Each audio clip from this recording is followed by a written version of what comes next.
नमः श्रीवर्धमानाय निर्धूत कलिलात्मने सालोकानां त्रिलोकानां यद्विद्या तर्पणायते यद्विद्या तर्पणायते सकल पाप मल प्रक्षालक श्रीवर्धमान को करूँ नमन लोकालोक प्रकाशित करने जिनकी विद्या है दर्पण जिनकी विद्या है दर्पण।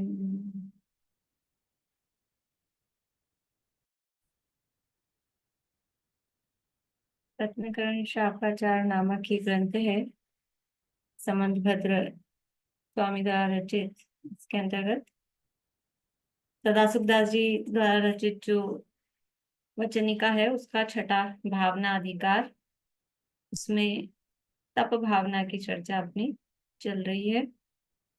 विस्तार से चर्चाएं पीछे और भावनाओं की है। पहले 5 व्रतों की भावनाओं की, फिर 16 कारण भावना की, 10 लक्षण धर्म की, उसके बाद में अन्य भी सत्संगति की प्रेरणा इत्यादि, ये सब चर्चाएं करने के बाद में तप भावना की चर्चाएं चल रही है। और 2 प्रकार के तप जिन आगम में कहे गए हैं, एक अंतरंग तप और एक बहिरंग तप।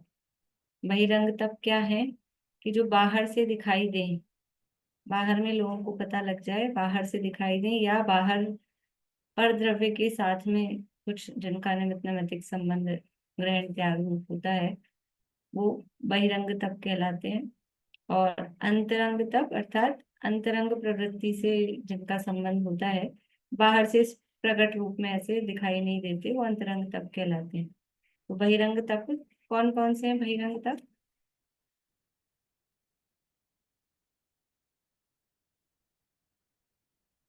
अनशन, अवमौदर्य, वृत्ति परिसंख्यान, रस परित्याग, काय क्लेश और विविक्त शय्यासन। पहले विविक्त शय्यासन और फिर काय क्लेश। जी। तो विविक्त शय्यासन तक की चर्चा कल अपनी हुई है। अभी काय क्लेश तक की चर्चा अपने को करनी है। पेज नंबर 332 रत्नकर्ण शाखाचार में 332 नंबर पेज है, काय क्लेश तप।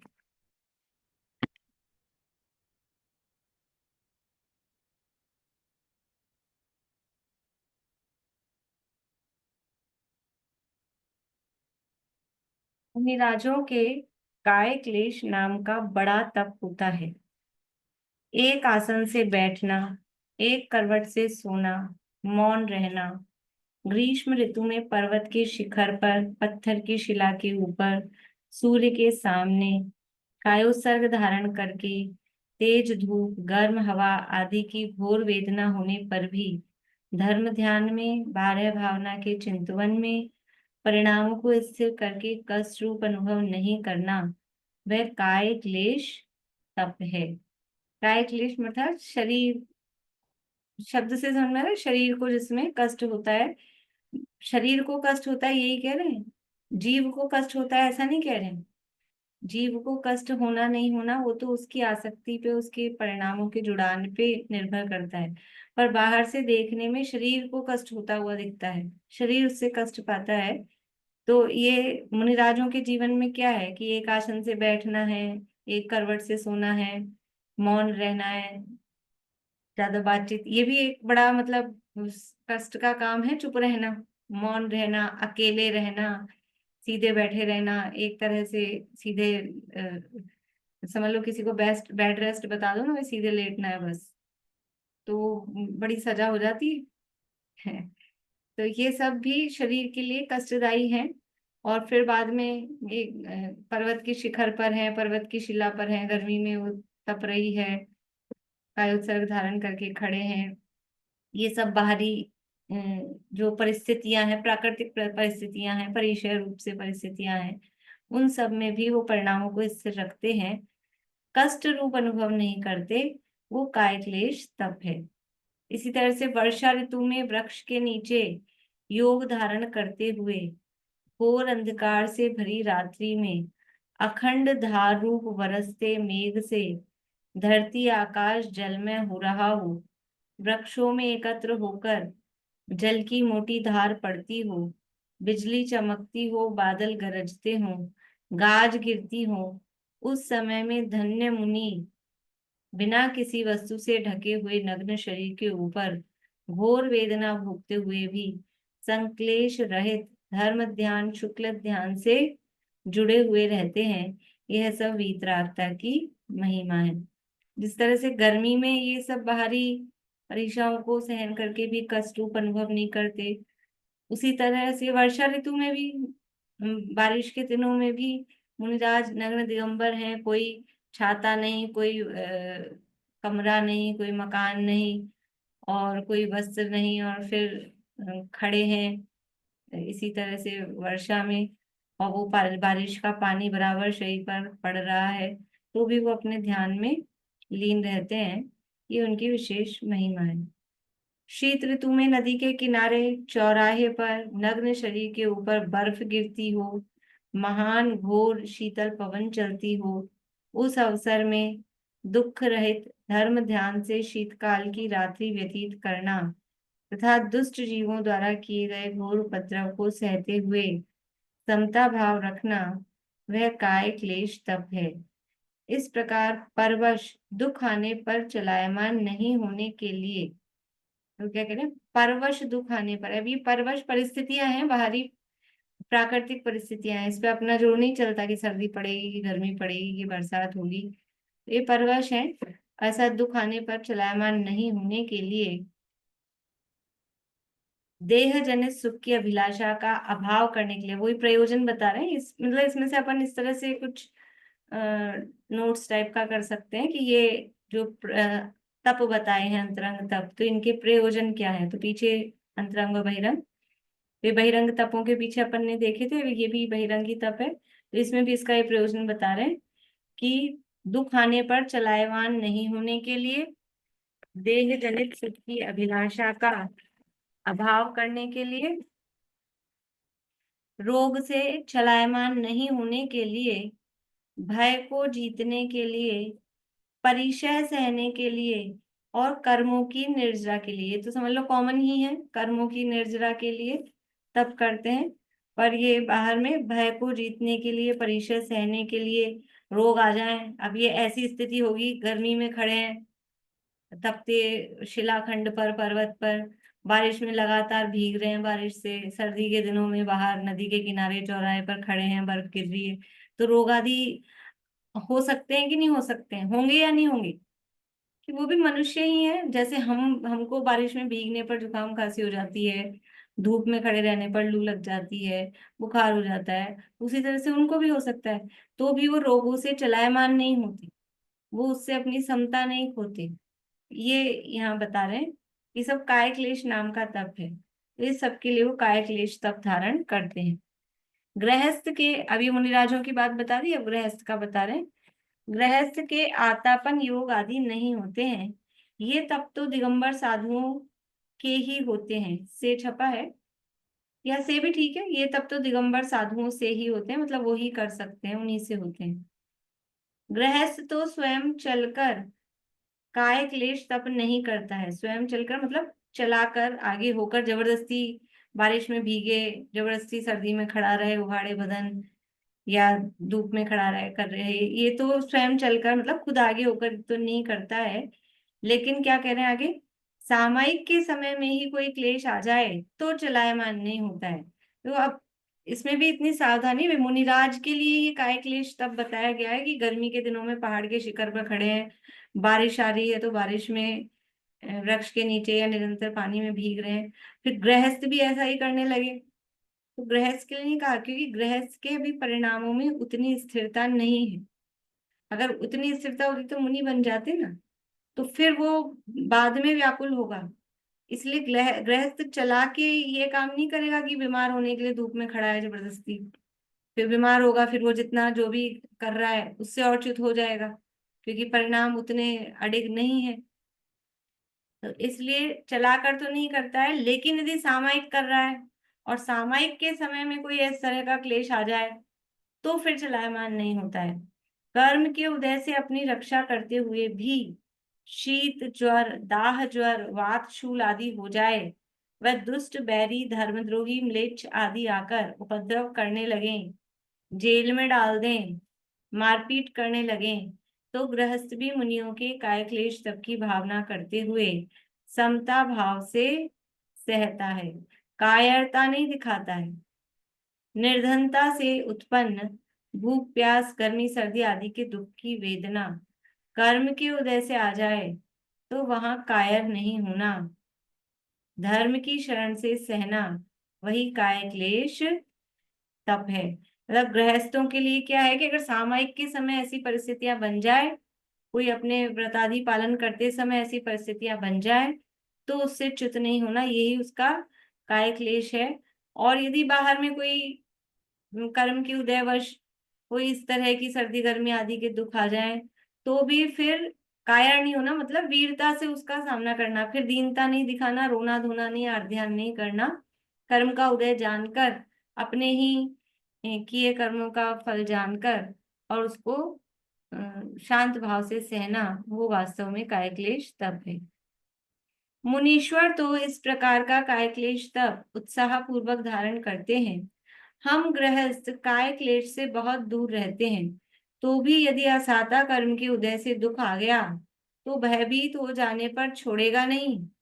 यदि धैर्य धारण करके सहूंगा तो कर्म रस देकर अवश्य निर्जरित हो जाएगा, किंतु यदि कायरता करूंगा, क्लेश करूंगा, तो भी सहना तो पड़ेगा, भोगना तो पड़ेगा।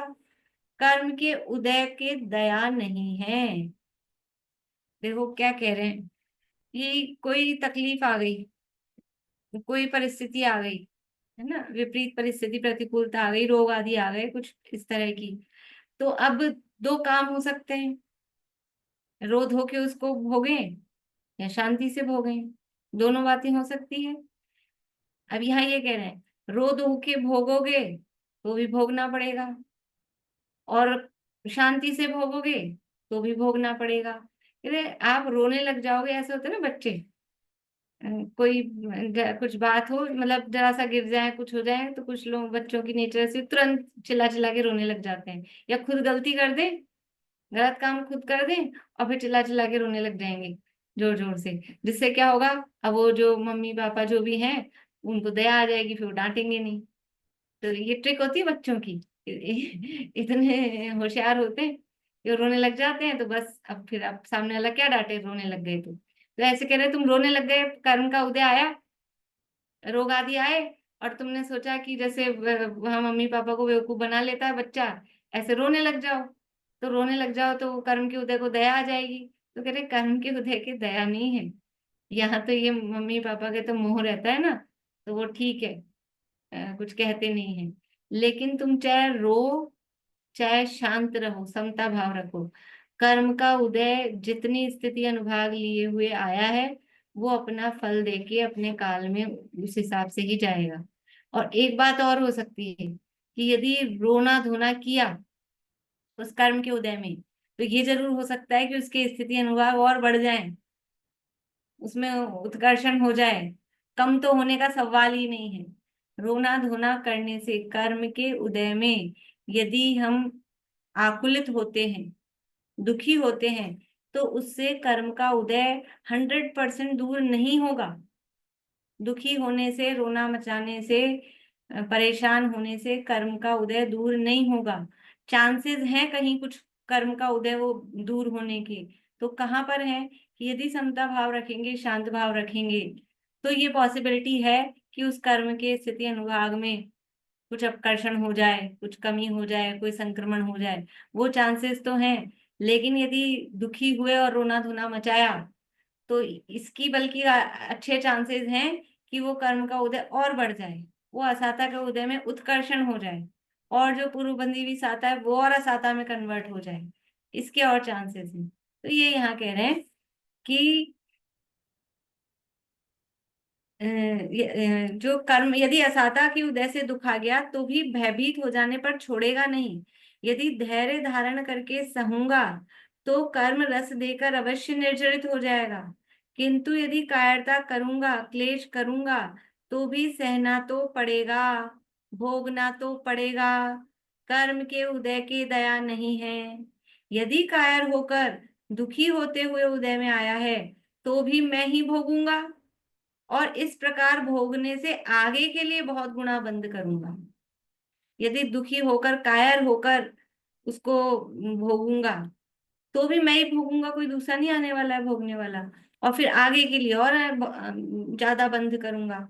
इसलिए जिनेंद्र के वचनों की शरण ग्रहण करके कर्म के उदय में धैर्य धारण करना ही श्रेष्ठ है। देखो, कर्म का उदय है ना, अभी तो बच्चे का उदाहरण दिया था, अभी दूसरा उदाहरण देती हूँ। जैसे बंदर होता है, बंदर है, कुत्ता है, समझ लो ये, तो उसके समान है कि अपन रास्ते से जा रहे हैं, कहीं बंदर है या कुत्ते हैं, तो यदि हमने ज्यादा कुछ किया, हम शांति से चुपचाप अपने रास्ते निकल गए, तो हो सकता है वो कुछ ना करे, अपना भी काम बन जाए। लेकिन हमने उसमें ज्यादा उछल कूद मचाई, हमने उसको डराया धमकाया, भगाने की कोशिश की, तो फिर क्या होता है, वो और उल्टा झपट्टा मारता है, वो और अपने को पकड़ता है। तो ऐसा ही ये कर्म के उदय में ये बंदर के समान है, चुपचाप निकल लो। आया है, चुप रहो, आया है तो चला जाएगा। लेकिन यदि हमने ज्यादा कुछ उठापटक करी तो फिर वो उठापटक करे बिना नहीं छोड़ेगा, फिर वो उठापटक करेगा। इसलिए जिनेंद्र के वचनों की शरण ग्रहण करके कर्म के उदय में धैर्य धारण करना, कि कर्म का उदय आया है, आया है अपना फल देकर जाएगा, आया है तो जाएगा भी। परमानेंट रहने वाला कोई नहीं, जगत अनित्य है। जितने भी संयोग हैं, पर्याय है, तो ये भी संयोग है, पर्याय है, ये भी अनित्य है, जाएगा। इसलिए, और आया भी क्यों है, कि अपने ही कारण अपने ही परिणामों से आया है, दूसरे का किसी का कोई दोष है नहीं। इसलिए धैर्य धारण करना ही श्रेष्ठ है। गृहस्थ के जब अंतराय कर्म का उदय आता है तब पेट भरने के लिए भोजन भी पूरा नहीं मिलता है, घी आदि रस नहीं मिलते हैं या थोड़ा मिलते हैं, उस समय उसे थोड़े में ही संतोष रखना चाहिए। पर का वैभव देखकर वांछा नहीं करना चाहिए। समता भाव रूप रहे तो सहज ही काय क्लेश तब होता है, वह बहुत निर्जरा करता है। तो कभी भोजन में अच्छे सब रसदार घी, चिकनाई, मीठा, ये सब मिले बराबर, तो उसमें बहुत फूलना, प्रसन्न नहीं होना। और कभी किसी दिन ऐसा भी हो सकता है कि रूखा सूखा भोजन मिले, कोई मिष्ठान आदि ना मिले, तो भी समता भाव रखना है। ये सब अपने उदय के अनुसार हैं। और उदय के अनुसार भी कहने की बात है, मिट्टी के लड्डू बनाए और उसको मूंग के लड्डू समझ के खाए, और वो आराम से उसमें आनंद का अनुभव करे। इसलिए वास्तव में वस्तु से नहीं है, अपने भावों से ही उसका संबंध है, पुण्य पाप के उदय का। तो बाहर में यदि वस्तुएं नहीं है, सामग्री नहीं है, कम मिली है, तो उससे देखकर अपने को हीन नहीं मानना।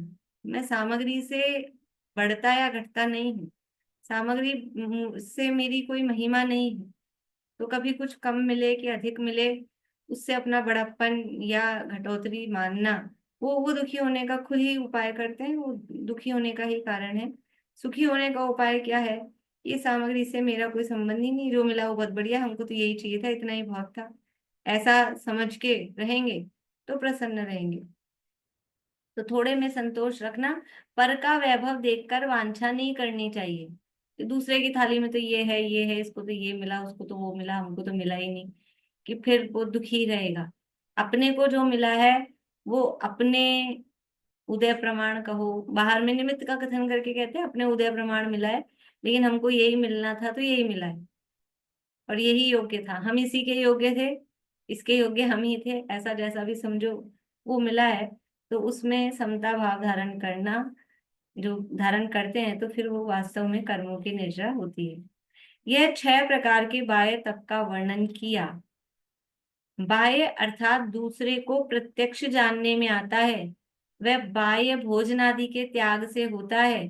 वह अन्य गृहस्थ अन्यमति भी धारण कर लेता है, इसलिए इन्हें बाह्य तप कहा है। देखो, तीन कारण कहे हैं बाह्य तप को बाह्य कहने के। पहला, बाहर से दिखाई देता है, दूसरे को समझ में आ जाता है। फिर बाहरी पदार्थों के अवलंबन से होता है, भोजन आदि का त्याग है, ग्रहण है, जो भी है, तो बाहरी पदार्थों का अवलंबन है। और तीसरा है कि जो बाहरी लोग हैं, अर्थात जो अन्य मिथ्या दृष्टि, ग्रहित मिथ्या दृष्टि आदि भी हैं, अन्य मति भी हैं, यानी जिन जिन मत से जो बाहर हैं, ऐसे वो जो बाह्य हैं, वो भी इन तपों को धारण कर लेते हैं। अनशना मोदर्य आदि वो भी इस तरह के नियम वगैरह करते हैं। तो कल इन्होंने सुमन जी बता रहे थे अपने, और भी अन्य मतों में भी देखेंगे ना, तो कई कई बहुत नियम नियम से खाने पीने में और बाहरी उसमें करने होते हैं। जो लोग धार्मिक होते हैं अन्य मतों में भी, वो भी बराबर कुछ कुछ इस तरह के नियम वगैरह करते हैं। वृत्ति परिसंख्यान रूप हो, रस परित्याग रूप हो, अनशन आदि तो चलते ही हैं, सब जगह ही चलते हैं, अनशन मोदर्य आदि तो वो भी ये सब करते हैं, इसलिए इनको बाह्य तप कहा है। जैसे बहुत बड़े घास के ढेर को अग्नि जला देती है, वैसे ही पूर्व संचित कर्म राशि को यह जला देता है, इसलिए तप कहा है। शरीर व इंद्रियों को संतापित करके विषयों में मग्न नहीं होने देता है, अतः इसे तप कहा है। तप यानी तपाना। किसको तपा रहा है? कि शरीर और इंद्रियों को संतापित कर रहा है, विषयों में जीव को मग्न नहीं होने देता है। ये बाहरी तप है, ये जीव को विषयों में मग्न नहीं होने देते, इसलिए इसे तप कहा है।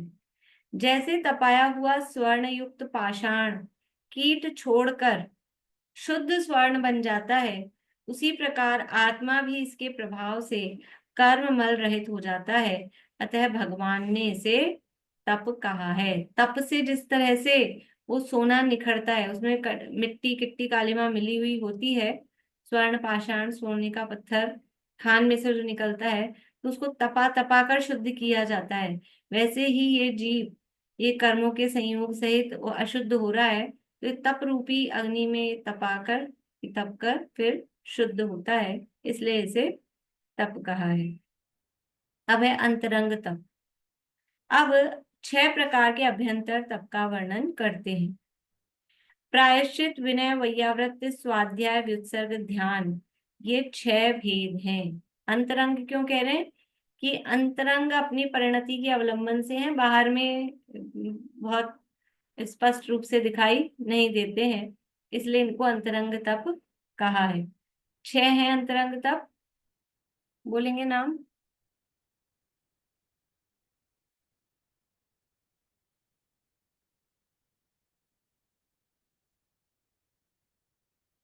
बोलिए।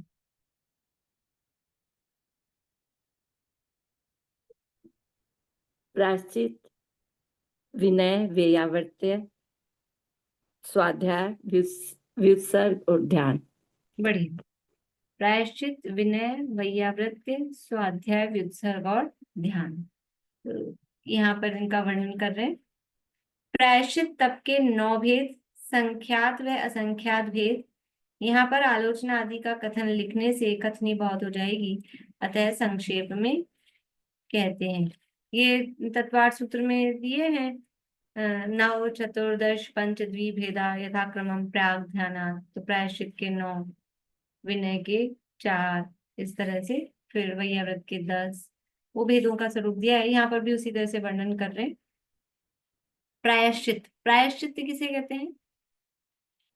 प्रायः चित्त। प्रायः का मतलब क्या है? कि कई अर्थ करते हैं प्रायः के। सामान्य रूप से अपन अर्थ वही करते हैं, चित्त की शुद्धि, प्रायः चित्त, चित्त की शुद्धि जिससे हो जाए वो प्रायः चित्त है। और प्रायः का एक अर्थ करते हैं अपराध, और चित्त यानी उसकी शुद्धि। तो अपराध की शुद्धि जिससे हो वो प्रायश्चित्त है। अथवा प्रायः का अर्थ प्रचुर रूप से, और प्रचुर रूप से, और चित्त यानी निर्विकार, यानी जो मन है वो प्रचुर रूप से निर्विकार हो जाए, अर्थात मन में जो अशुद्धि थी वो निकल जाए, वो प्रायश्चित्त कहलाता है। नियम सार अपने ग्रंथ है कुंतुंड आचार्य का, वहां तो अधिकारों के पूरे पूरे चैप्टर्स के नाम ही ऐसे दिए हैं। निश्चय, अतिक्रमण, परम समाधि। तो वहाँ एक निश्चय, प्रायश्चित, अधिकार, ऐसे अधिकार का नाम ही मान दिया। तो वहाँ अध्यात्म की प्रधानता से, निश्चय की प्रधानता से वहाँ अर्थ किए हैं। तो वहाँ प्रायश्चित का अर्थ किया है कि आत्मा का जो प्रकृष्ट बोध है वो प्रायश्चित है। तो चित्त का अर्थ वहां किया बोध, ज्ञान। अब चित्त शब्द के भी अलग अलग अपन तो एक ही अर्थ समझते हैं, तो वहां चित्त शब्द का अर्थ किया है ज्ञान। तो आत्मा का जो उत्कृष्ट रूप से ज्ञान है उसका नाम प्रायश्चित है। अर्थात जो विकार है, विकार के क्षय की भावना और अपने गुणों का विकास की भावना, उसका नाम, उसको हम प्रायश्चित कह सकते हैं। दोषों के नाश की और गुणों के विकास की जो भावना है उसका नाम प्रायश्चित है। तो जो भी हमारा गलती हुई उसका नाश हो, ऐसी भावना भा रहे हैं प्रायश्चित में। और हमें अब वो जो दोष हुए थे उसके अपोजिट जो गुण है वो गुण प्रकट हो। तो दोषों के नाश और गुणों के विकास की जो भावना है उसका नाम प्रायश्चित है।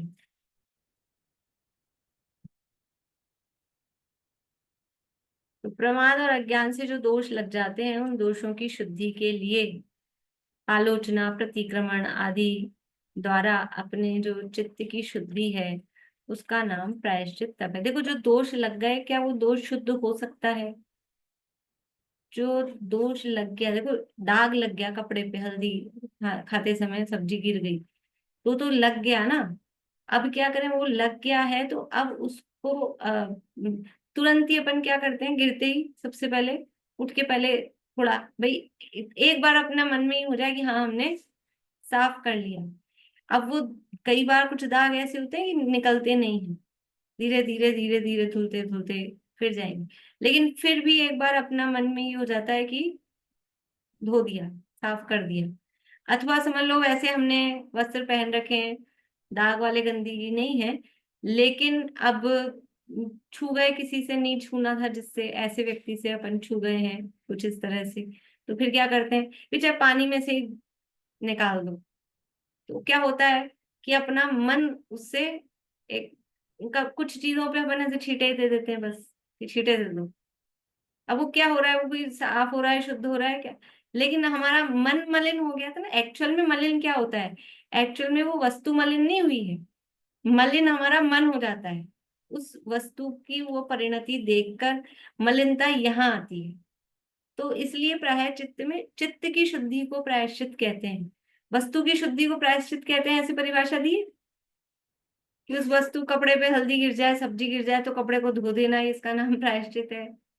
कि वो कपड़े की गंदगी का नाम है ही नहीं, गंदगी यहाँ हुई है, मन में मलिनता आ जाती है। कोई भी दोष लगता है ना, तो दोष लगते ही खुद के मन में खेद उत्पन्न होता है कि अरे ये गलती हुई है, ये दोष हुआ है। अब क्या करें, वो तो हो गया।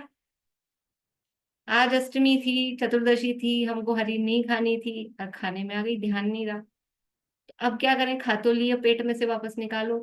क्या करेंगे प्रायश्चित के लिए? कि अब वो मन मलिन जो हो रहा है ना, अब उसके लिए जो भी हम करेंगे वो अपने चित्त की शुद्धि के लिए आलोचना, पहले अपनी निंदा करेंगे, अरे गलत किया, आगे से ध्यान रखेंगे, सावधान रहना चाहिए था, ये वो। और फिर उसके लिए जो भी हम बाहर में कुछ त्याग करके, कुछ नियम लेके, जो भी जाप दे के, तो फिर क्या होता है, अब वो खाया हुआ वो वापस नहीं होता है कि खाया हुआ निकल गया है। लेकिन अब हमारा मन थोड़ा, अब मन में ये फील आ जाता है कि हाँ हम शुद्ध हो गए, बस। इसका नाम प्रायश्चित है। तो जो प्रमाद, देखो दोष कैसे लगता है, सावधान रहते रहते तो दोष लगता नहीं है। दोष लगने का यही कारण है, या तो प्रमाद या अज्ञान। तो प्रमाद और अज्ञान से जो दोष लग जाते हैं उनकी शुद्धि के लिए आलोचना, प्रतिक्रमण आदि द्वारा अपने मन को साफ करना, शुद्ध करना, वो प्रायश्चित नाम का तप है। देखो यहीं से पढ़ते हैं अपन, पेज नंबर 333 है रत्नगंज शौकाचार में।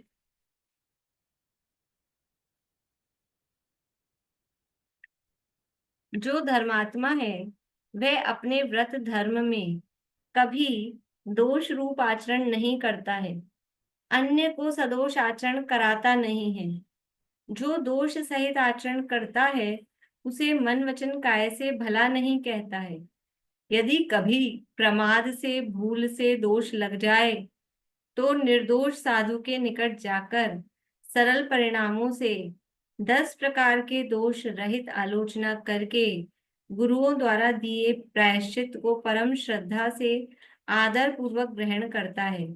हृदय में ऐसी शंका नहीं करता है कि मुझे बहुत प्रायश्चित दे दिया या थोड़ा प्रायश्चित दिया।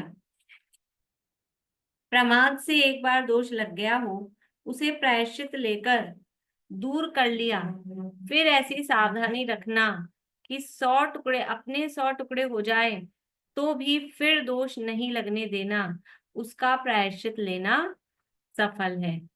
देखो, पहले तो प्रायश्चित कब लेना कि प्रमाद से भूल से दोष लग जाए, तो सरल परिणामों से गुरुओं को जाकर अपने दोष का निवेदन करना, और गुरु जो उसका प्रायश्चित दें वो उसको परम श्रद्धा से आदर पूर्वक ग्रहण करना।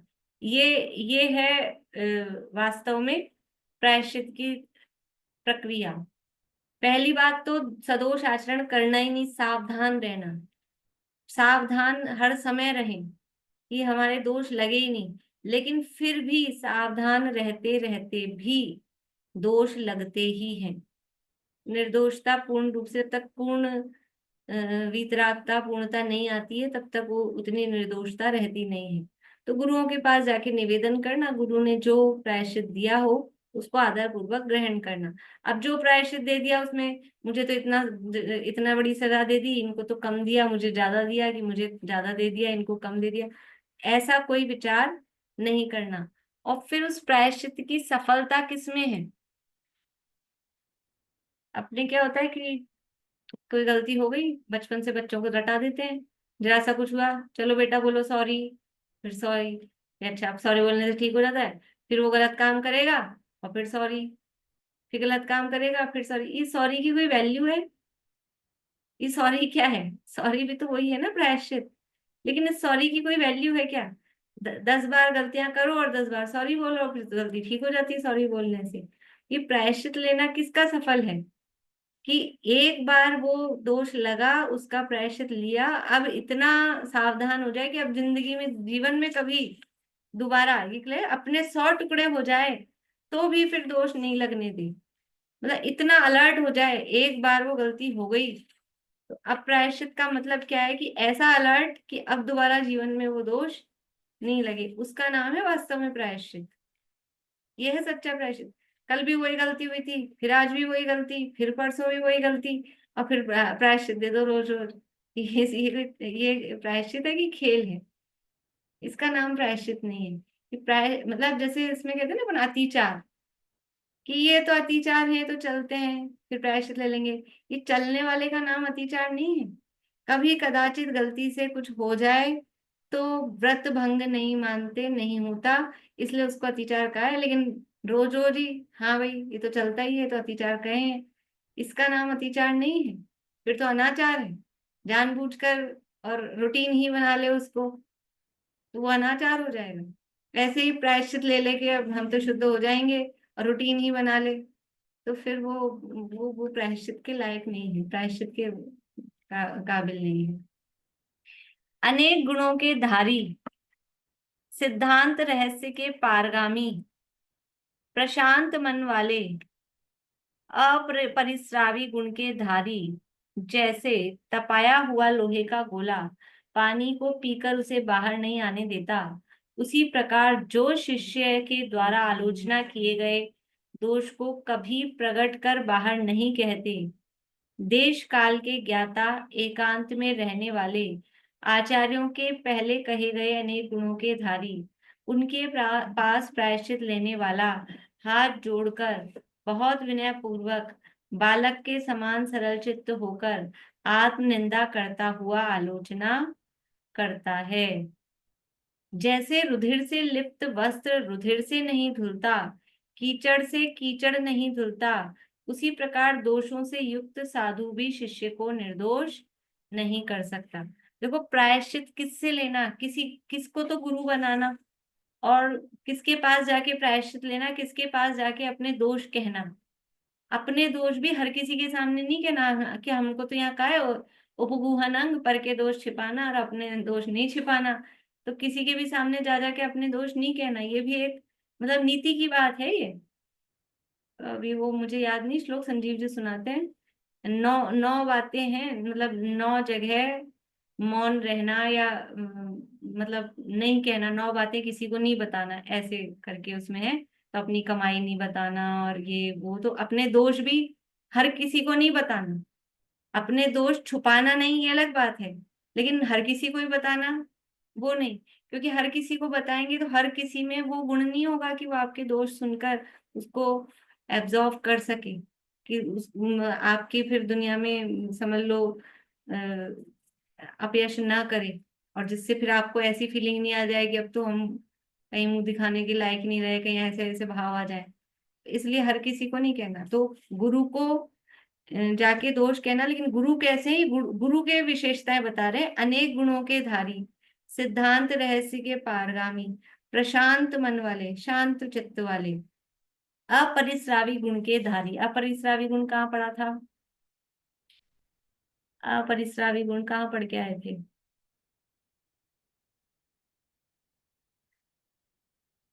एक हाथ यहाँ खड़ा है तुरंत। आचार्य के जो 8 गुण पढ़े थे, आधारवान, व्यवहारवान, प्रकर्ता, उसमें ही ये अप्रशावी गुण था एक। बहुत बढ़िया। यहाँ अपन 16 कांड भावनाओं में पढ़े थे, आचार्य भक्ति भावना में आचार्यों के 8 विशेष गुण, उसमें आचारवान, व्यवहारवान, आधारवान, प्रकर्ता, अपरिश्रावी, निर्यापक, अवपीड़क, ये सारे पढ़े थे। तो अपरिश्रावी का मतलब है कि शिष्य तो आके उनको अपने दोष निवेदन करेंगे, कहेंगे, और फिर आचार्य में अपरिश्रावी यानी एब्जॉर्व करने का गुण नहीं हो। तो वो इन्होंने, शिष्य ने अपना दोष कहा और फिर ये संघ में सबको बताते रहे, देखो इसने ऐसा किया, देखो इसने ऐसा किया, देखो इसने ऐसा किया। तो वो शिष्य कैसे रह पाएगा संघ में? सबको यदि अपना दोष बता दिया तो फिर वो यानी ये भी तो एक है कि एक मतलब मान कषाय थोड़ी रहती है, और फिर इंसल्ट फील हो व्यक्ति को, तो वो या तो विद्रोह करेगा, या कहीं आत्मघात की सोचेगा, या कहीं धर्म से विमुख हो जाएगा। अलग अलग उसमें दिए सारे प्रकरण। तो अपरिश्रावी गुण के धारी, जैसे तपाया हुआ लोहे का गोला पानी को पीकर उसे बाहर नहीं आने देता, ये अपरिश्रावी के लिए कहा। उसी प्रकार जो शिष्य के द्वारा आलोचना किए गए दोष को कभी प्रकट कर बाहर नहीं कहते, ये बात हुई। और क्या गुण है? देश काल के ज्ञाता, कि कैसा प्रायश्चित देना, कैसा मौसम है, कैसा वातावरण है इस काल में, इस क्षेत्र में, ये जो मैं प्रायश्चित दे रहा हूँ निभ पाएगा कि नहीं निभ पाएगा, ऐसा। देश काल के ज्ञाता, एकांत में रहने वाले, और आचार्यों के पहले गए अनेक गुणों के धारी, जो पीछे कहे हैं आचार्य भक्ति भावना में, ऐसे अनेक गुणों के धारी, उनके पास प्रायश्चित लेने वाला फिर हाथ जोड़कर विनय पूर्वक सरल चित्त होकर आलोचना करता है। अब कह रहे हैं यदि वो गुरु ऐसे हों कि जो गुरु खुद ही दोष युक्त हों और उनके पास जाके प्रायश्चित लो, तो जैसे रुधिर से रुधिर नहीं धुलता है, रुधिर किसी मतलब खून लग गया हो किसी कपड़े पे तो खून से ही धो, तो नहीं धुलेगा। कीचड़ लग गया हो तो कीचड़ से नहीं धुलता। वैसे ही अनेक दोषों से युक्त कोई है गुरु खुद ही, तो फिर वो शिष्य को निर्दोष नहीं कर सकता। जैसे मूढ़ वैद्य रोगी का विपरीत इलाज करके उसे प्राण रहित कर देता है, उसी प्रकार अज्ञानी गुरु भी शिष्य को संसार समुद्र में डुबो देता है।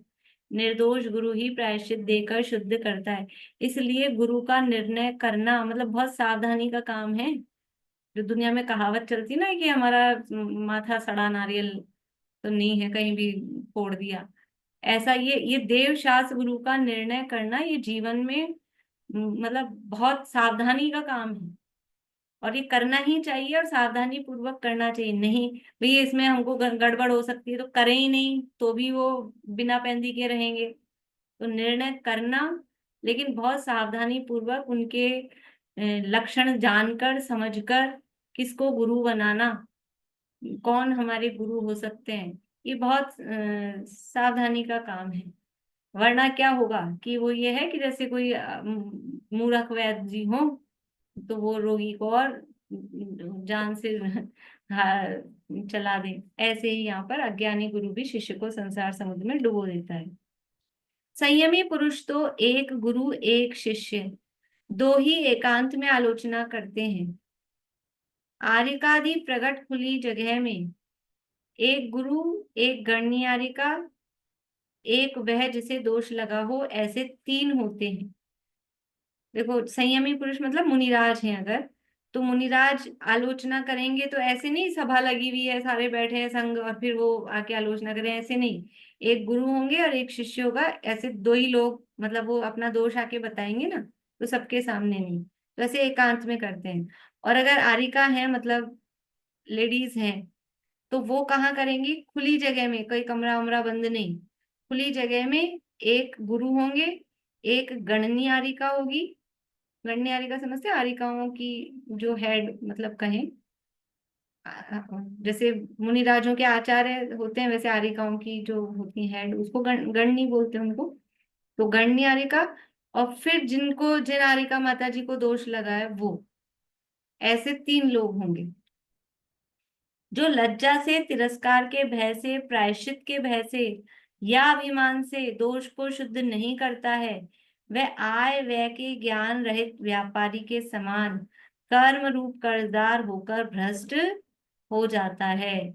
जो कोई शर्म से कि मेरे को डांट पड़ेगी, कि अब प्रायश्चित मिलेगा तो सजा मिलेगी, तो सजा का डर है, या फिर अपनी इतनी नाक है कि कैसे हम अपने दोष को बता दें, ऐसे अभिमान से, और दोष को शुद्ध नहीं करता है अर्थात गुरु के पास निवेदन नहीं करता है, तो वो क्या है कि वो कर्जदार व्यापारी के समान भ्रष्ट हो जाता है। फिर उसकी मुश्किल है भी, अपन भी समझ लो, मान लो कपड़ों पर कोई दाग वगैरह लग गया हो, और यदि हमने उसको प्रायश्चित नहीं किया, मतलब उसको धोया नहीं तभी, तो फिर क्या होता है? वो और जम जाता है और जम जाता है, और फिर ऐसा होता है कि वो कपड़े को ही खा जाता है, कपड़ा ही फट जाए, गल जाए, खराब हो जाए, बिगड़ जाए, ऐसा हो जाता है।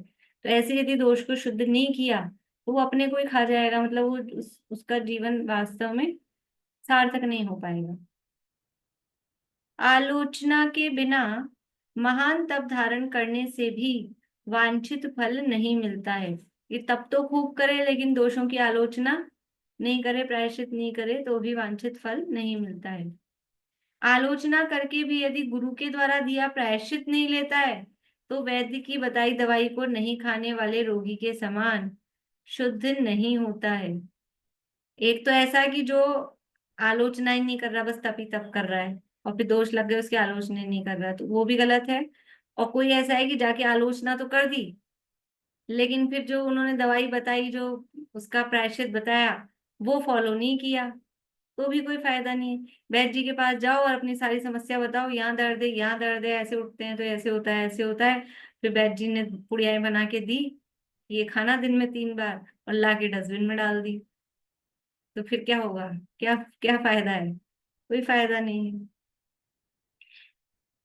जैसे हलादी से नहीं सुधारे गए खेत में अनाज बोने से अधिक उपज नहीं होती है, अथवा जैसे बिना साफ किए दर्पण में स्वच्छ रूप दिखाई नहीं देता है, उसी तरह चित्त की शुद्धता के बिना आत्मा में चारित्र्य की उज्ज्वलता नहीं दिखाई देती है।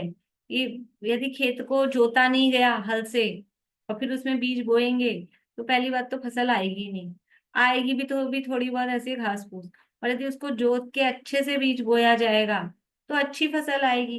यदि प्रायश्चित नहीं लिया, चित्त की शुद्धि नहीं की, तो फिर वास्तव में उसका फल भी अच्छा नहीं आएगा। ऐसे ही दर्पण यदि गंदा है तो चित्र अच्छा नहीं आएगा। स्क्रीन गंदी हो रही है तो धुंधला धुंधला दिखेगा, स्क्रीन अच्छी होगी तो अच्छा दिखाई देगा। अब इस कलिकाल के प्रभाव से प्रायश्चित देने वाले निर्दोष गुरु भी दिखाई नहीं देते हैं।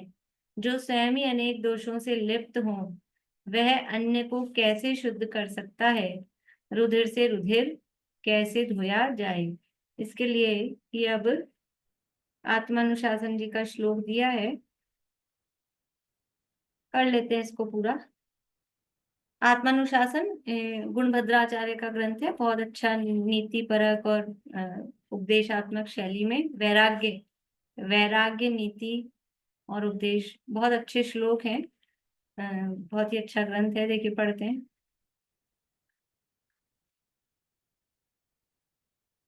कलौ दंडो नीतिः स च नृपतिभिस्ते नृपतयो न्यन्त्यर्थार्थं नयति अयथार्थं तं न च धनमदोस्त्याश्रमवताम् नता नामाचार्या नहि नतिरताः साधुचरिता तपस्थेषु श्रीमण्य इव जाता प्रविललाः।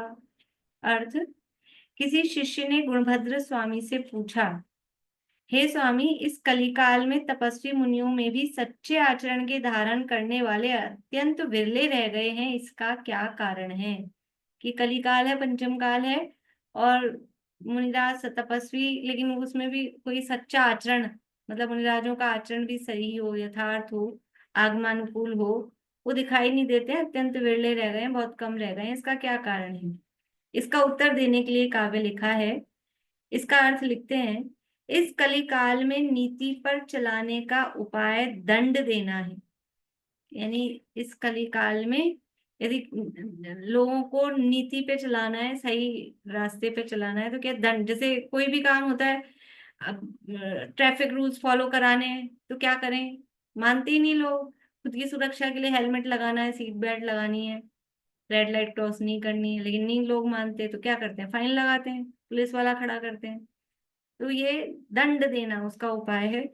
दंड के भय बिना कोई भी न्याय के मार्ग पर स्वयं स्वेच्छा से नहीं चलता है। जब तक दंड का डर नहीं होगा ना, फॉरेन कंट्रीज में सब फॉलो करते हैं। क्यों करते हैं? कि वहां कोई पुलिस वाला नहीं लगा है, वहां पकड़ेंगे भी नहीं आपको। आपने रूल अगर तोड़ा तो आपके बैंक से पैसे कट जाए। आपने इधर रूल ब्रेक किया, उधर आपके अकाउंट से पैसे गए अपने आप ही। ऑटोमेटिक सिस्टम है, तो सब अपने आप फॉलो करते हैं। यहाँ तो सोचते हैं देख नहीं रहा है, नहीं कोई है, नहीं निकल लो, छुप के निकल लो, तो तोड़ते रहते हैं रूल्स। तो दंड के भय बिना कोई भी न्याय के मार्ग पर स्वयं स्वेच्छा से नहीं चलता है। दंड राजाओं द्वारा ही दिया जाता है, क्योंकि कलिकाल में बलवान के बिना अन्य साधर्मियों द्वारा, वृद्ध पुरुषों द्वारा, समाज द्वारा दिया गया दंड कोई ग्रहण नहीं करता, कोई इनका कहना नहीं मानता। बलवान राजा द्वारा ही दिया गया दंड ही ग्रहण करता है। अपन कहो लोगों को ट्रैफिक रूल फॉलो करो, और ये वो कौन करता है? कोई नहीं, वो तो गवर्नमेंट की या जो भी है, राजा मतलब जो भी अथॉरिटी है उनकी चलेगी। अब इस कलिकाल में राजा भी ऐसे होने लगे, जिससे उन्हें धन की प्राप्ति होती दिखाई देती है उसे दंड देते हैं। राजा भी तो ऐसे हो गए, क्या करें भाई? राजा नीति पे चलाने का उपाय था दंड देना, और दंड कौन देगा? कि दंड देने का प्रावधान राजा रखेगा। अब राजा भी ऐसा हो गया कि दंड उसी को देता है कि जिससे उसको मिलने की आशा रहे। यदि वह राजा को धन दे देवे तो उसे दंड ही नहीं देते। वो धन दे देवे राजा को, पहले से खिला देवे, तो वो अपना न्याय नीति बदल देते हैं, उसको दंड ही नहीं देते। निर्धन को दंड नहीं देते। कुछ श्रम नहीं करने वाले आश्रमवासी संयमियों के पास कुछ भी धन नहीं होता है, अतः संयम लेकर भी वे कुमार्ग पर चलते हैं, क्योंकि उन्हें राजा के दंड का भय तो है नहीं जिससे वे कुमार्ग से रुक जाएं। भाई अब साधुओं के ऊपर कोई दंड तो लगेगा नहीं, गलत रास्ते पे चल रहे हैं, गलत काम कर रहे हैं, तो अब इनके पास कुछ है तो है नहीं देने को। राजा उन पे दंड क्या लगाए? जो पैसे वाले हैं वो दे सकते हैं, उन पे तो लगाते हैं टैक्स वैक्स और ये वो फाइन। अभी इनके पास कुछ है नहीं, कपड़े लगते, रुपया पैसा, ये गलत काम अगर कर रहे हैं तो क्या फाइन लगाएं? तो इसलिए अब उनको डर नहीं है। देखो कहाँ से कहाँ लॉजिक बता रहे हैं। कि प्रश्न क्या था, ये साधु भ्रष्ट क्यों हो रहे हैं इस पंचम काल में? कि इन साधुओं को किसी का डर नहीं है। मतलब बता क्या रहे हैं कि किसी का डर नहीं है, इसलिए चाहे जैसी प्रवृत्ति कर रहे हैं। क्योंकि उन्हें राजा के दंड का भय तो है नहीं जिससे वे कुमार्ग से रुक जाएं। इसलिए कह रहे हैं आचार्यों का भी दंड होना चाहिए, क्योंकि कलिकाल में आचार्यों का शिष्यों में अनुराग होने लगा है। इसलिए कह रहे हैं आचार्यों का भी दंड होना चाहिए अगर ये गलत काम कर रहे हैं तो। फिर जो आपको नमस्कार कर लेता है उसे दंड नहीं देते। अपना संघ संप्रदाय बढ़ाने के लिए जो आपको नमोस्तु नमस्कार कर ले उसे अपना जानकर दंड नहीं देते हैं।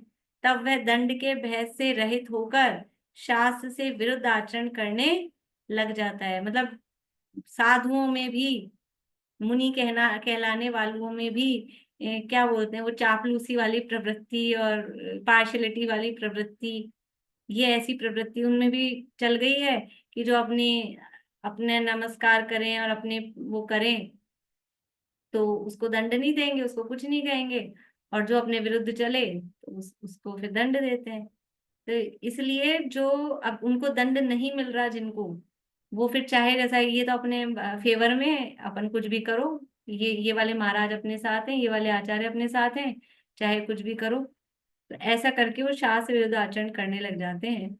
इसलिए कली काल में तपस्वी जनों में भी सत्य आचार के धारी अति विरले ही दिखाई देते हैं, केवल भेषधारी ही बहुत दिखाई देते हैं।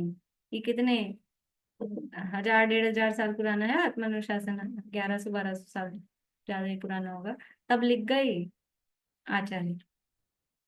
अतः प्रायश्चित ही कल्याण का कारण है, किंतु गृहस्थों में प्रायश्चित की प्रवृत्ति कैसे हो गई? गृहस्थ कैसे लेवे? अभी तो आपने ये बात तो बताई नहीं हमारी। तो कह रहे हैं परमेष्ठी के प्रतिबिंब के समक्ष जाकर ही अपने अपराध की आलोचना करके इस प्रकार यत्न करना जिससे पुनः अपराध स्वप्न में भी नहीं बने। यानी पंच परमेष्ठी के सामने प्रतिबिंब लिखा है, तो प्रतिमा आदि के सामने जाके अपना दोष कहकर और यथा योग्य जो भी, वास्तव में तो प्रायश्चित वही होना चाहिए जो गलती हुई है, उसी अनुरूप उसका प्रायश्चित होना चाहिए। इस प्रकार से ये प्रायश्चित की चर्चा हुई।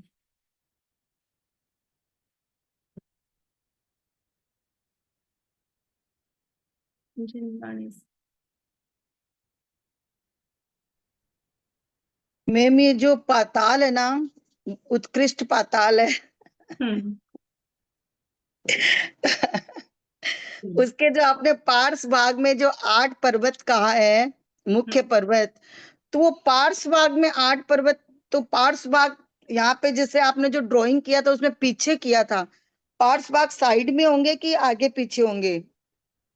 पार्श्व साइड में होते हैं, लेकिन जो उन्होंने दूरी बताई है ना, इतना अंदर इतना बाहर, तो वो फिर ऐसे करके आएंगे, क्योंकि उन्होंने दूरी बताया ना उसके इस तट से इतना इतना योजन अंदर जाने पर। 42,000 योजन, आप मतलब कहा कि 42,000 योजन जाएंगे तो पाताल है। हाँ, तो पाताल 42,000 योजन जाके है समुद्र के अंदर, तो जो उत्कृष्ट पाताल है वो तो 1,00,000 योजन का है, वो तो पंख भाग तक जा ही रहा है। तो उसके जो पार्श्व भाग में जो पर्वत है वो फिर कहाँ है? वो 1,000 योजन वाला, नीचे वाला, दक्षिण दिशा वाला। तो जो 1,00,000 योजन है वो तो डेप्थ है, तो डेप्थ उसके नीचे ही तो पाताल पर्वत है ना, के 1,000 नीचे योजन थोड़ी का। ना पर्वत है। पर्वत तो लवण समुद्र के ऊपर है, मतलब पानी के लेवल पर है। वो मैं वही समझी, लेकिन आपने पार्श्व भाग लिखा ना यहाँ पे। अरे पार्श्व भाग का तो मतलब है उसकी लोकेशन बता रहे हैं, वो मैंने उसमें वीडियो दिखा के बताया था आपको। वहां तो आप जो ड्राइंग किए ना वो आगे पीछे ऐसे करके ड्राइंग किए थे, हाँ, तो वो दो करके। भाई दो तट है ना, एक लवण समुद्र का तट इधर, एक लवण समुद्र का तट इधर, एक जम्बू द्वीप वाला तट और एक धात्री खंड वाला तट। इसलिए वो ड्राइंग तो ऐसी बतानी पड़ेगी ना, क्योंकि अम, आपने पहले रेज हैंड नहीं किया। मैं बीच में जानबूझ के नहीं की। नहीं, तो वो मुझे आइडिया हो जाता है ना।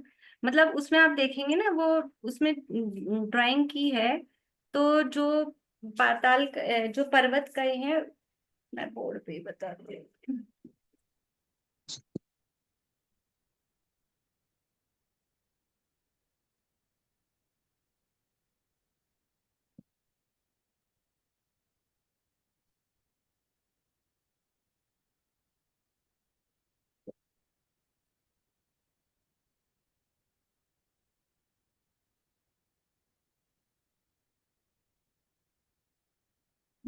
ये है पाताल, और फिर ये 42,000 योजन इधर से आए, इधर से आते। ये पार्श्व भाग का मतलब है ये साइड में, इस पर्वत के यूं साइड में, तो यहाँ होंगे कि यहाँ होंगे। अच्छा, साइड हो गया, मैं ऊपर नीचे, वही मेरा गड़बड़ हो पार्श्व जाता भाग है। का मतलब भाई, ये तो ड्राइंग में तो हम चित्र तो बोर्ड पे ऐसे रखेंगे ना, ये है तो एक्चुअल में ऐसा। तो मैं सोची ऐसे। तो अब वो तो भाई चित्र तो ऐसा ही बनाया जाएगा ना, है तो एक्चुअल में ऐसा ना ये। वही मेरे गड़बड़, साइड। वही मैं बोली नीचे में कैसे होगा, पाताल तो टच हो रहा है, कैसे होगा, कैसे नहीं, होगा। पार्श्व भाग का मतलब है साइड में। पार्ट्स, वही मैं साइड तो समझी, लेकिन मैं बोली जैसे पता वो नहीं। उसमें है ना, अपना सूत्र है ना, हाँ, वो ऊपरी हिमवम मूल्य पर्वत वाला, ऊपरी मूल्य मणि तुल्य, विचित्र पार्श्व। मणि विचित्र पार्श्व ऊपरी वो मूल्य पार्श्व का तुल्य मतलब है विस्तारा। साइड में, उसके साइड में। उसको ही समझ के मैं साइड ही समझी, लेकिन मैं बोली ये तो ऊपर नीचे क्यों मेम कर बोलिए दिए। अर्चना जी, बोलिए। हाँ, मैं ये कह रही थी कि जैसे धात्विक खंड के दो हिस्से हो गए, एक इधर का एक इधर, तो एक तरफ की तो मतलब पूर्व की नदी लवण समुद्र में गिरेगी और एक की कालोदर में गिरेगी, एक साइड की। तो दूसरी ओर की जो नदी होंगी तो वो तो उसके अपोजिट हो जाएंगी ना। मतलब जैसे गंगा नदी है, एक मतलब गिर रही है कालोदर में अगर पूर्व की ओर है, और फिर पश्चिम की जाके लवण में गिरेगी, तो जो दूसरी तरफ का धात्विक खंड है तो वो उससे तो बिल्कुल ही अपोजिट हो जाएगा ना। तो मतलब उधर की लवण समुद्र में गिरेगी और मतलब दूसरी ओर कालोदर में गिरेगी, क्योंकि आधा हिस्सा होने से उसका साइड चेंज हो गया ना। हाँ, तो कोई दिक्कत नहीं है। नहीं, मैं अपने समझने के लिए मतलब हाँ, पूछ रही हूँ। वो ऐसे ही गिरेगी। ये जो क्षेत्रफल, परिधि और लवण समुद्र धाते बहुत बड़ी बड़ी संख्याएं हैं, तो कंफ्यूज हो जाते हैं बार बार, तो याद कर ले कोशिश करके। मतलब जो मेन संख्याएं हैं ना, मतलब मोटी मोटी मेन जो संख्या है वो याद करें, बाकी तो जो ये वो ज्यादा। क्षेत्रफल जो बड़ी बड़ी है ना, अभ्य जो बात बात की है, धातकी खंड, कालोदरी, नहीं, इन सब की जो उतनी की क्षेत्रफल जरूरत नहीं है, विस्तार केवल बाह्य। बस जैसे कालोदरी है तो वो 4 लाख योजन का है, हाँ, मतलब वो 8 लाख ठीक है, योजन का है, ऐसे। सामान्य कथन जो है। उतना उतना। हम्म, ठीक। मैम एक बार हो सके तो या तो धातकी खंड का एक बार वापस समझा दीजिए ना, खाली धातकी खंड को देखते कल हैं, समझा दीजिएगा, कल समझा दीजिएगा, एक क्लास ले लीजिए खाली धातकी खंड का बस। देख लेते हैं। बोलिए कुछ मनोज। समझ में नहीं आया मैं, मेरे को। चित्ते काल में जो ये खराब वाली वर्षा होती है, तीक्ष्ण रुक्ष उष्ण, वो तो 7-7 दिन होती है। तो अच्छी वर्षा के लिए 49 दिन लिखा है, एक एक वर्षा के लिए। अच्छी वर्षा भी 49 दिन ही होती है, अच्छा, सात खराब सात भी दिन 49 दिन होती है। हाँ, वो 7 7 दिन 7 प्रकार की, वो भी 49 दिन है, अच्छी वाली भी 49 दिन है। वो एक दिन 49 समझ में आ रहा है। दादा वाली पुस्तक में 2 बार 49 दिन लिखा है। 49 दिन क्षीर की वर्षा होगी, 49 दिन मतलब अमृत की वर्षा होगी, ऐसा 2 बार हाँ लिखा है। हाँ हाँ, ऐसे लिखा है। 49 49 दिन तक। हाँ, हाँ, और पहले वाली 7 दिन की अलग अलग सरस विरस वो अलग लिखी है, तो इसका ऐसा लिखा है इन्होंने, 2 बार 49 49। वो कोई मतांतर से होगा, मैं देख लूंगी और उसको। लेकिन वो 7 7 मतलब 7 7 दिन 7 प्रकार के, ऐसे करके टोटल 49 दिन, टोटल 49 दिन है। काल चक्र में बता रहे हैं, काल तो चक्र 2 बार 49 लिखा ना, 2 बार दिया ना दादा ने तो। दादा ने दिया है। हाँ, पेज निकाल के बताऊँ। ये 166 पेज पे है, 166 पेज,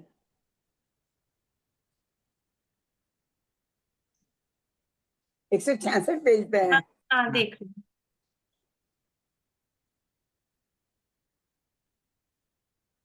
नहीं, वो कोई लिखने में ही वो गड़बड़ है, 49 दिन टोटल होते हैं। पढ़ते समय भी अपन ने ध्यान नहीं दिया, 49 दिन टोटल होते हैं। पुनः उतने दिन। हाँ हाँ, वो पुनः लिखा है, लेकिन 49 दिन ही टोटल होते हैं। ऐसे 49 49 49 करते तो कितने दिन हो जाएंगे।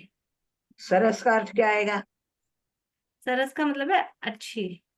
तो ये तो प्रलय काल के लिए बताया ना, उन्हें ये नहीं, सात प्रलय सात के बाद लिखा ना, प्रलय के बाद, इसके नहीं बाद। है, प्रलय के ऊपर के वाले पैराग्राफ ले वो आप, उसमें लिखा है सरस ना कि विरस। प्रलय काल में हम्म। बरस, बिरस, तीक्ष्ण, रुक्ष, उष्ण, विष और क्षार, हाँ, तो सात वहां सात वो सरस जो लिखा है, तो वो पहली बार जैसे अगर पानी की होगी तो उसको सरस सरस लिख दिया, उसके बाद में मतलब ये इनके जो अर्थ है ना, अपन ने जो दूसरे शब्द देखे थे उसके लिए फिर बर्फ की, क्षार की, जल की, विष की, वो अलग अलग आचार्यों के अलग अलग प्रमाण मिलते हैं। तो वहां सरस का अर्थ ऐसे समझना जो सामान्य रूप से जल की, बाकी सरस मतलब कोई अच्छी वाली बारिश, ऐसा वाला नहीं। बिरस में, फिर बिरस में क्या लेंगे?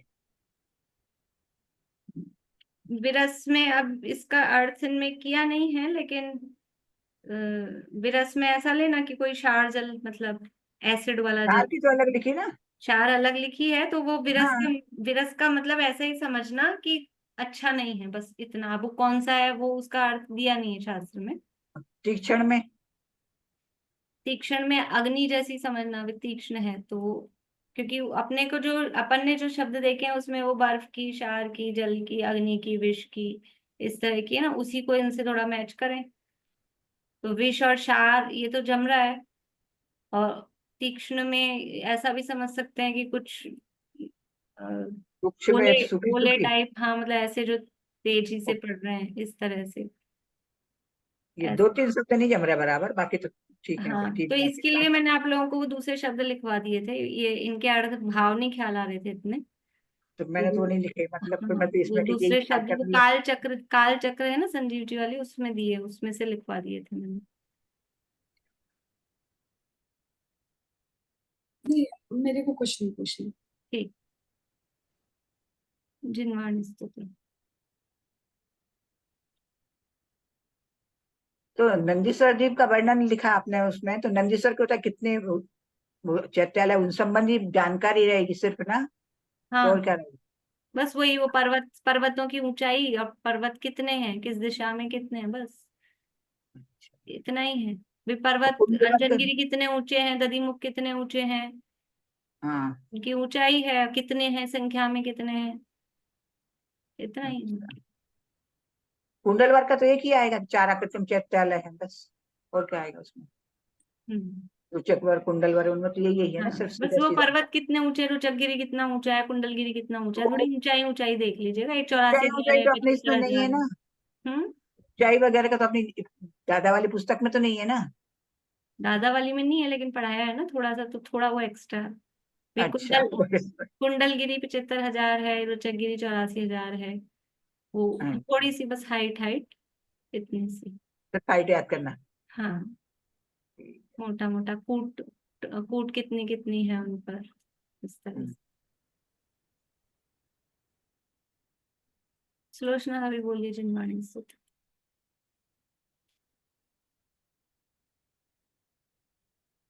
निर्ग्रंथता की भावना अब हो सफल मेरी, बीते आराधना में हर घड़ी मेरी, करके विराधन तत्व का बहुत दुख उठाया, आराधना का यह समय अति पुण्य से पाया, मिथ्या प्रपंचों में उलझ अब क्यों करूं देरी, निर्ग्रंथता की भावना अब हो सफल मेरी, बीते आराधना में हर घड़ी में